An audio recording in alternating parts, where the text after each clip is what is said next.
Juste avant de commencer, je me présente rapidement. En fait, je m'appelle Annie-Pierre Pinault, je suis diététicienne. Et j'ai exercé au moins environ 20 ans dans plusieurs structures hospitalières, EHPAD, soins de suite, etc., et hôpitaux de jour. Et maintenant, je me consacre plus essentiellement à la formation et à la prévention nutritionnelle auprès de publics de service à la personne. Donc voilà, vous êtes prêts pour le quiz ? Bon, je suis sûre que il y a beaucoup de professionnels de la nutrition, donc je pense que pour elles, ça ne va pas être un problème. Donc, moi, je me suis basée sur le fait de la vulgarisation, en fait, du dépistage de la dénutrition. Et je me suis mis un peu dans la peau d'une aidante, vous voyez. Là, c'est une jeune femme qui se pose des questions sur sa grand-mère. Mais mamie ne mange rien. Vous voyez, son assiette est assez vide. Alors, pour expliquer, on n'a pas de QR code pour jouer à ce quiz. Donc, il va y avoir des séries de questions. La première partie, c'est du vrai et du faux. Quand vous direz, si vous pensez que vous jugez que c'est vrai, vous allez mettre du vert. Et quand vous jugerez que c'est faux, ce sera du rouge. Ah oui, j'ai oublié de vous dire, vous avez des petites pochettes, et dans vos pochettes, vous avez ces éléments-là. Vous avez l'outil parade et les petites, vrai, faux. Après, vous avez, suivant le type de question, vous avez A, B, C, D. D'accord ? Je ne sais pas s'il n'y a pas un E, mais on verra. On improvisera. D'accord ? Donc, est-ce que tout le monde a bien sa pochette ou est-ce qu'il en manque ? Oui, je crois qu'il y a des gens qui n'ont pas les pochettes. Oui, je vous avais dit, c'est pour se remettre dans le bain, se réchauffer l'esprit. Est-ce que c'est bon pour tout le monde ? Ah oui, par contre, j'appuie où à droite.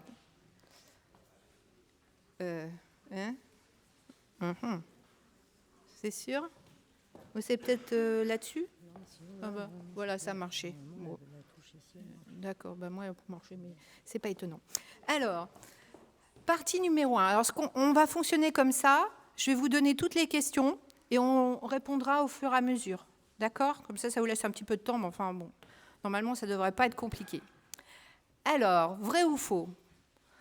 Première question.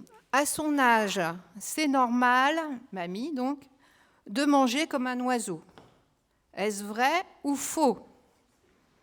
Bon, tout le monde a répondu. Bon, oula, j'ai vu 2 verts. Voilà, c'est bien, c'est rouge. Exactement. Rouge, c'est faux. C'est pas parce qu'on constate qu'en vieillissant, les personnes âgées mangent peu que c'est normal. Voilà, c'est ça la différence. Alors, question numéro 2. Une personne âgée peut souffrir d'obésité et être dénutrie. Vrai ou faux ?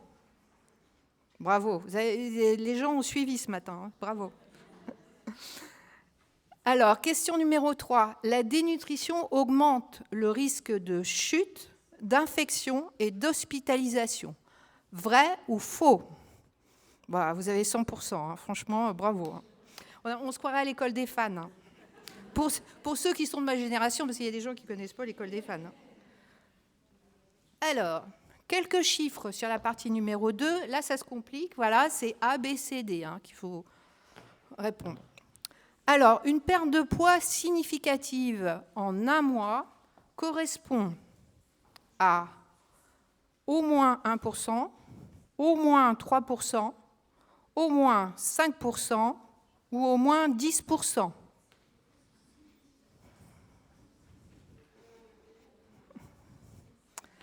Alors, moi, ce que je vois, j'ai une majorité de C, donc c'est la bonne réponse, mais j'ai vu quelques D. En fait, D est vrai aussi, mais le 10%, c'est un chiffre qu'on repère pour une évaluation de perte de poids sur 6 mois. Mais à partir d'un mois, déjà 5%, ça en fait partie. Voilà. Alors 5%, je n'ai pas ma calculatrice, mais normalement, par exemple, une personne qui ferait 60 kilos et qui aurait perdu 3 kilos, eh bien, à partir de 3 kilos, 3 kilos et demi, eh bien, c'est déjà un signe d'alerte. C'est clair pour tout le monde? Oui?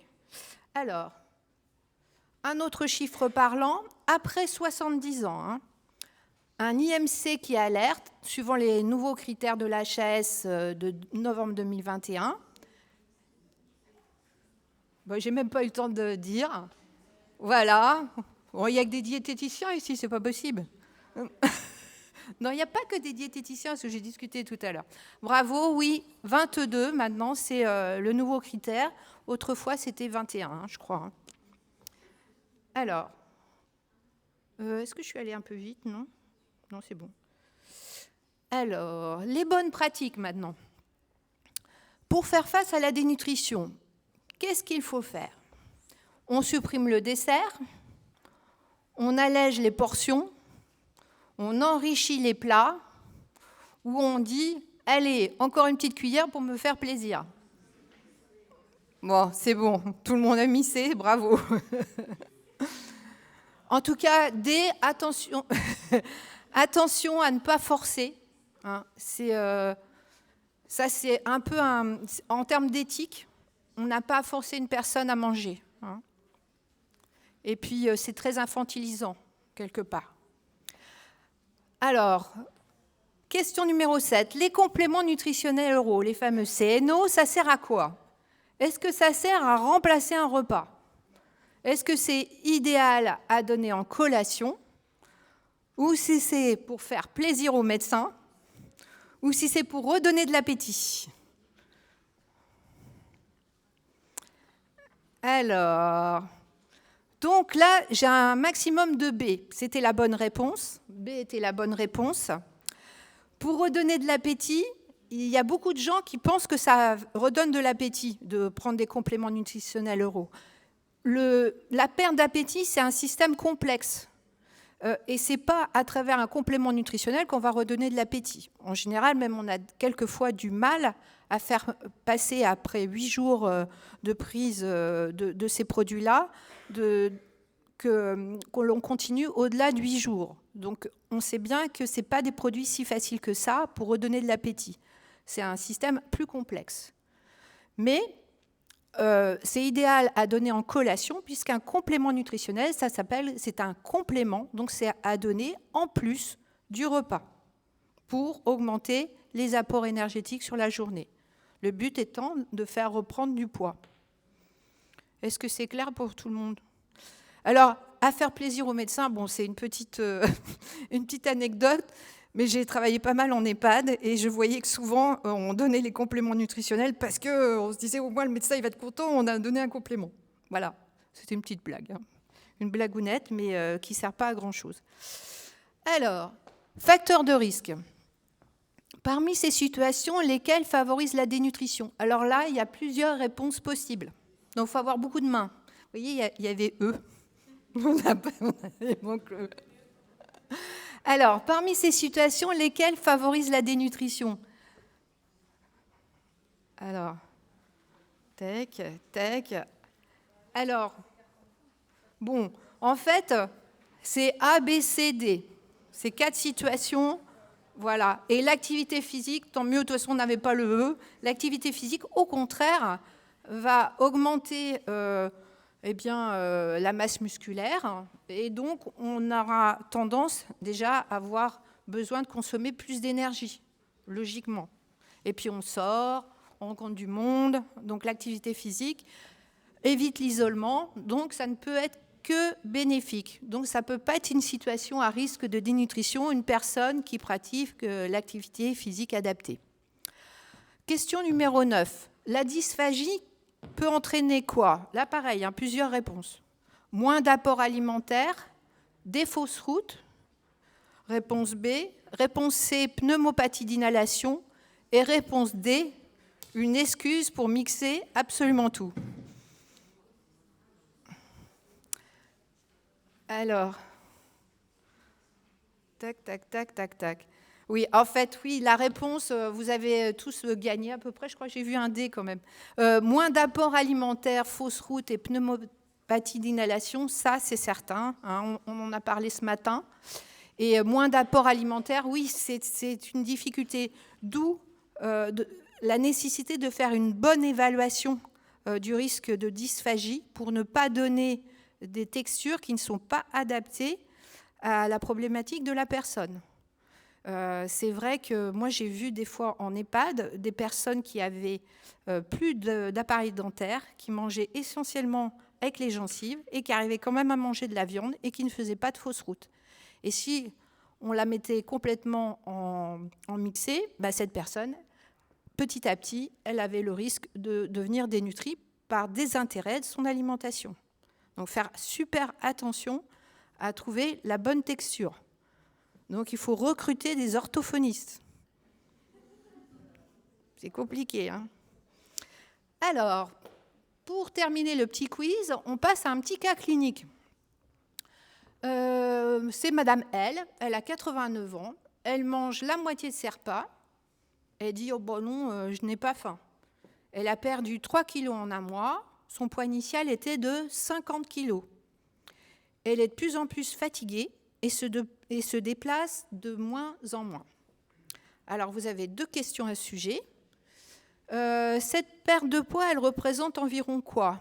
Est-ce que c'est 2%, 4%, 6% ? Réponse C. D. 3 kilos en moins, c'est si peu. Alors, il faut prendre un petit peu de temps pour faire le calcul. Alors, donc la bonne réponse, c'est la réponse C. Donc en fait, comment on fait pour savoir le pourcentage ? On fait quoi pour savoir ? Ouais. Donc c'est bien. Alors, la bonne conduite à tenir. Il y a plusieurs choix possibles. Est-ce qu'on attend le prochain trimestre pour agir ? Est-ce qu'on surveille le poids 1 à 2 fois par mois ? Est-ce qu'on met en place un enrichissement ? On évalue les causes, douleur, dépression, troubles bucco-dentaires, etc. Ou on supprime les collations. Qu'est-ce qu'on fait ? Alors, c'est B, C, D. C'est C d'abord, D, on évalue, et B, on surveille. Hein ? Voilà. On ne supprime surtout pas les collations, puisque si on veut mettre en place des compléments nutritionnels en plus, on va se servir des collations, justement, pour les donner. Donc, on ne va pas les supprimer et on n'attend pas, parce que chez un sujet fragile, la personne a déjà 89 ans, ça peut aller très vite. Donc, on agit rapidement. OK ? Eh bien voilà, je crois que vous avez bien répondu tous. Voilà, ça c'était les réponses. On va passer maintenant à un outil qui s'appelle... ah oui, par contre, je ne sais pas trop comment changer. Je fais échappe, peut-être. Et je vais là. Non.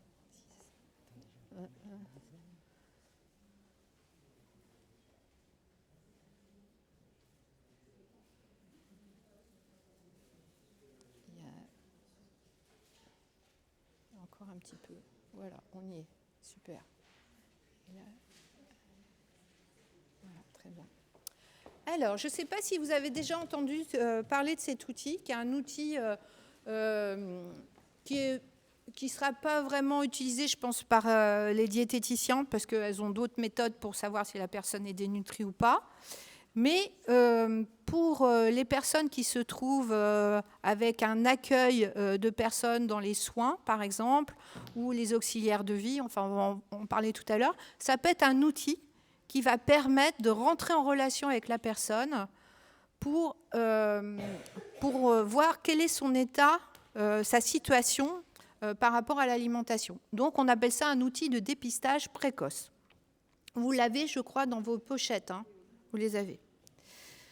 Alors, je rappelle vite fait, parce qu'on en a parlé en long, en large et en travers, 400 000 personnes âgées au domicile sont touchées par la dénutrition, parmi 2 millions de personnes en France.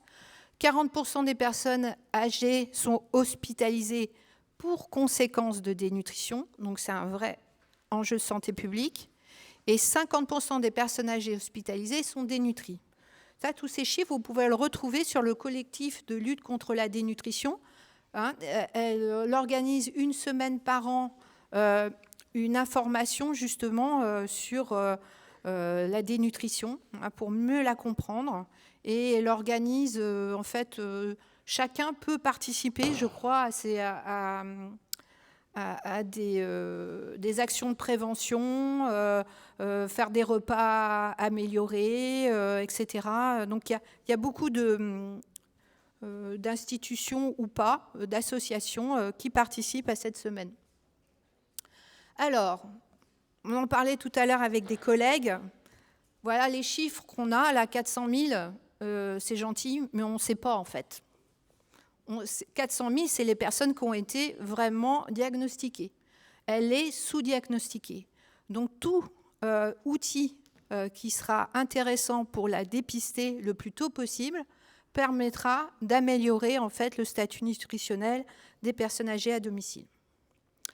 Alors, le petit outil se présente comme ça. Il y a un recto, il y a un verso. Voilà. Et vous avez des items. Attendez, je crois que je l'explique après. Je ne sais plus où j'en suis. Ouais, je ne vais pas vous en parler tout de suite. Quand même, je rappelle un peu l'histoire. Alors, c'est un outil de dépistage de la dénutrition et c'est un outil aussi d'autodépistage.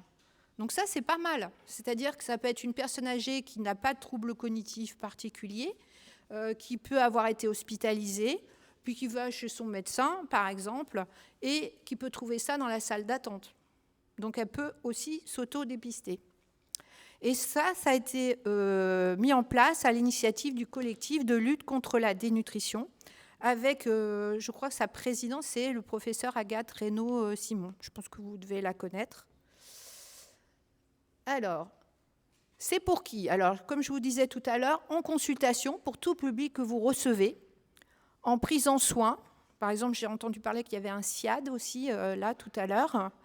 Dans votre pratique au quotidien, pour les auxiliaires de vie, les aidants, ça peut être, ça peut être des aidants, toute personne fragile ou lors d'une évaluation de son GIR, s'il y a des personnes ici qui évaluent l'APA, par exemple.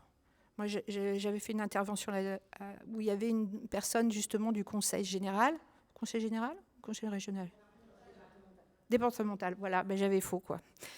Et donc, elle me disait, quand on a évalué, on parlait de certaines situations à risque, elle disait, ah bah oui, il faut du temps de repas, il faut un peu plus d'APA, de temps de repas, pour accompagner certaines personnes, pour limiter les risques de la dénutrition.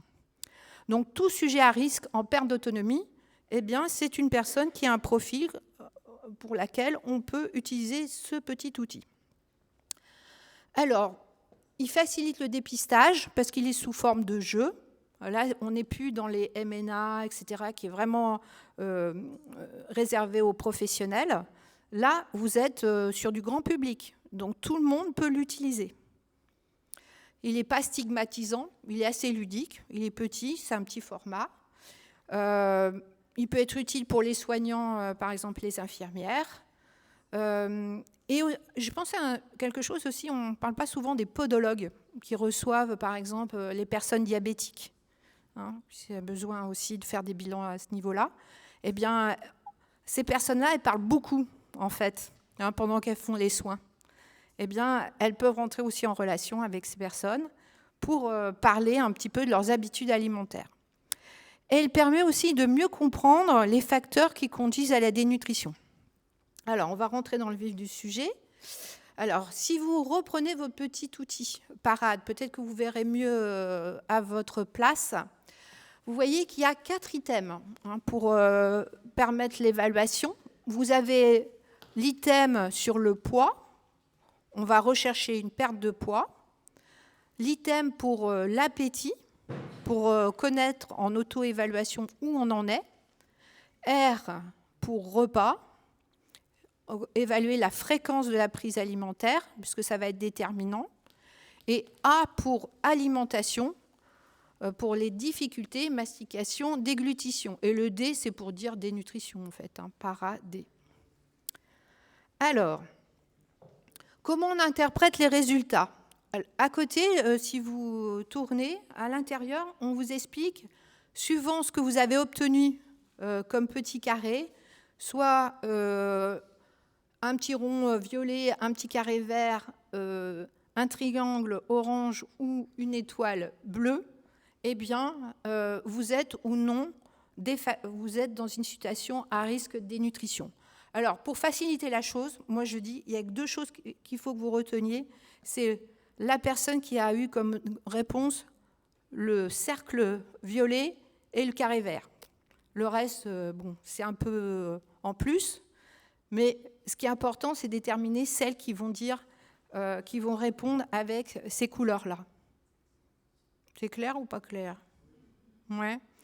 Alors, on va faire un exemple. Alors, là, on est avec Madame Ernestine. Elle a fait des mauvaises chutes et vous la recevez, on dit que vous êtes une infirmière, et vous la recevez dans votre cabinet infirmier suite à une mauvaise chute qui est survenue il y a 2 jours pour soigner une plaie au visage. Bon, quelque chose de traditionnel. Enfin, combien de personnes âgées chutent, c'est énorme. D'ailleurs, je ne sais pas, je n'ai pas les chiffres. Mais ça doit être énorme.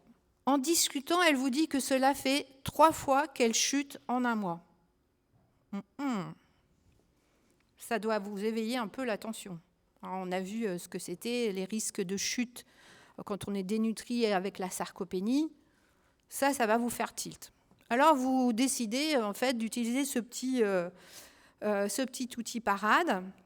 Et à la question poids, elle répond « Oui, j'ai perdu plus de 3 kilos en un mois ». Donc là, vous obtenez un petit carré vert. Appétit, ouais, bah, ça va. Oui. Enfin, après, chacun, c'est assez subjectif. Hein. Vous avez bon appétit, puis après vous interrogez. Bon, elle dit que c'est bon, ok. Après, elle vous dit au niveau de rythme alimentaire, elle fait que 2 repas.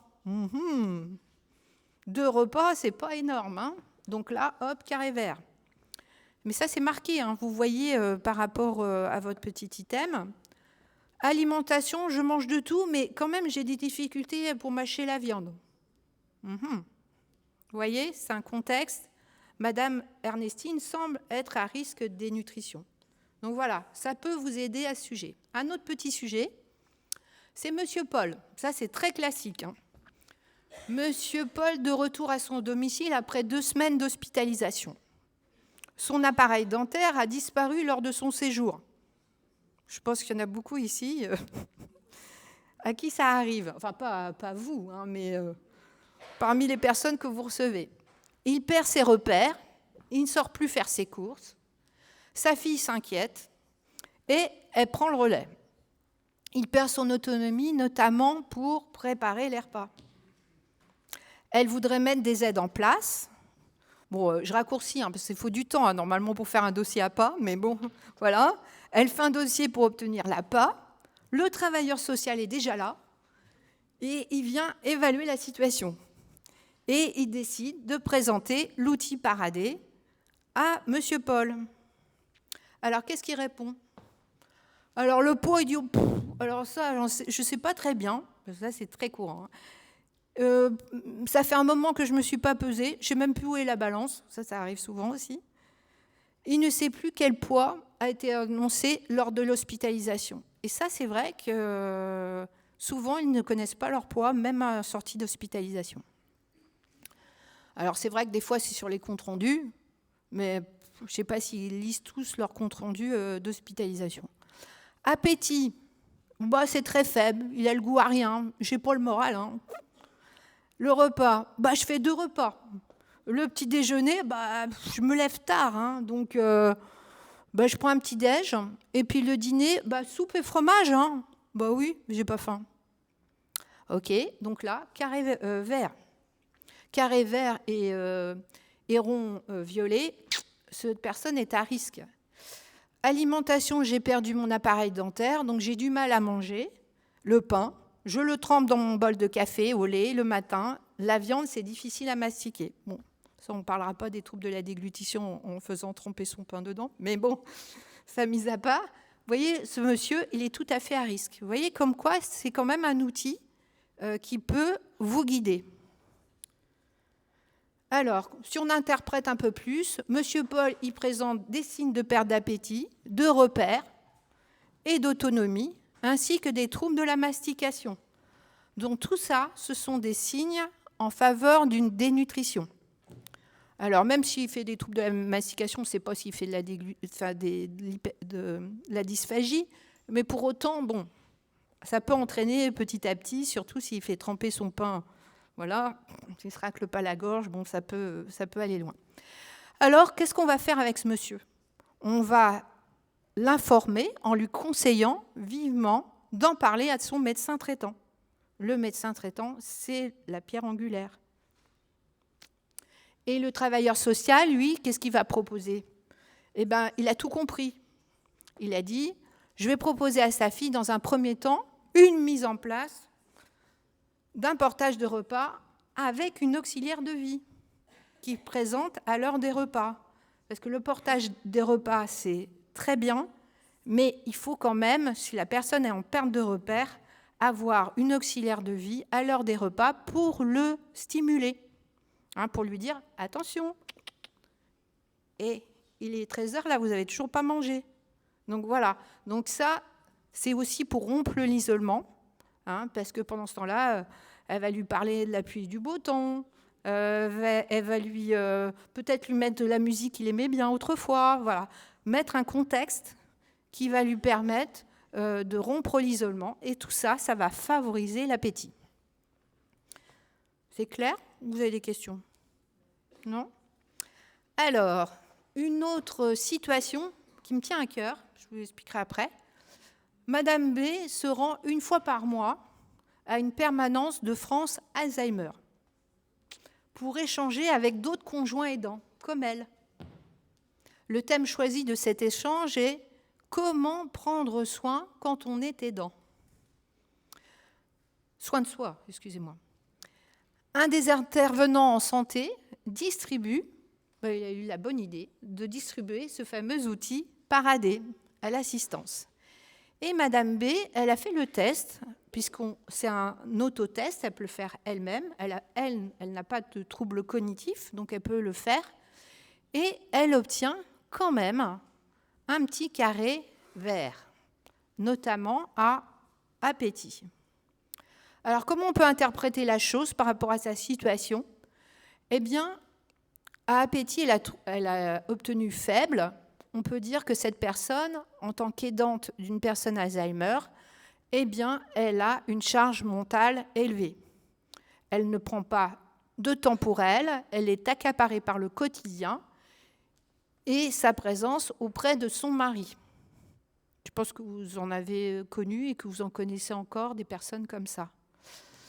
Les conseils, qu'est-ce qu'on va lui donner comme conseil ? De faire un petit bilan de santé auprès de son médecin et la soutenir par des associations aidantes et, si possible, être accompagnée par une diététicienne pour faire le point sur son alimentation et lui donner des astuces pratiques au quotidien pour simplifier les repas, puisqu'elle a une charge mentale élevée. On ne va pas lui demander de faire du bourguignon tous les jours, mais lui donner les petites astuces pour que le repas soit plus simple pour eux deux et qu'elle puisse avoir une bonne alimentation pour elle au long cours. Et faire un dossier, l'aider pour faire un dossier à pas pour son mari. Oui, exactement. Pour avoir une aide au quotidien, je suis bien d'accord. Voilà. Alors ça, pourquoi je vous parle de ça ? Parce que c'est quelque chose que moi-même, dans un programme qu'on avait mis en place avec l'agence Synergie, une association d'aide à la personne à Châtenay-Malabry, on avait mis en place à partir du mois de novembre l'année dernière des petits ateliers de prévention pour les professionnels et pour le grand public. Et on avait fait des permanences pour bilan nutritionnel pour les seniors et de leurs aidants. Et j'ai eu 2 personnes, en fait, qui étaient dans le profil de la dame de tout à l'heure, qui venaient pour leur mari, qui se demandaient « est-ce que je donne assez à mon mari ? Où est-ce qu'il en est au niveau de sa situation par rapport à la dénutrition ?» Et en fait, en les regardant, en discutant avec elles, eh bien, je m'apercevais qu'elles venaient pour leur mari, mais elles aussi avaient un problème avec l'alimentation. D'où l'intérêt de faire le plus possible des bilans nutritionnels. Je milite pour mon métier de diététicien pour qu'il soit reconnu et qu'il soit là, présent le plus possible partout, pour qu'il y ait des permanences pour bilan nutritionnel partout. Malheureusement, nous ne sommes pas pris en charge par la sécurité sociale. Nous avons... Oui, je ne voulais pas faire un truc militant, je suis désolée, mais voilà, nous ne sommes pas pris en charge par la sécurité sociale. Il y a quelques mutuelles qui prennent en charge. Il y a des dispositifs qu'on va vous expliquer tout à l'heure sur des bilans qui ont été faits, mais il faut aussi des budgets, des financements, etc. Vous voyez, il y a encore beaucoup à faire, mais je pense qu'on est sur la bonne voie. Parce que la dénutrition, avant, on ne connaissait pas. Eh bien voilà, je vous remercie. Je passe le micro à...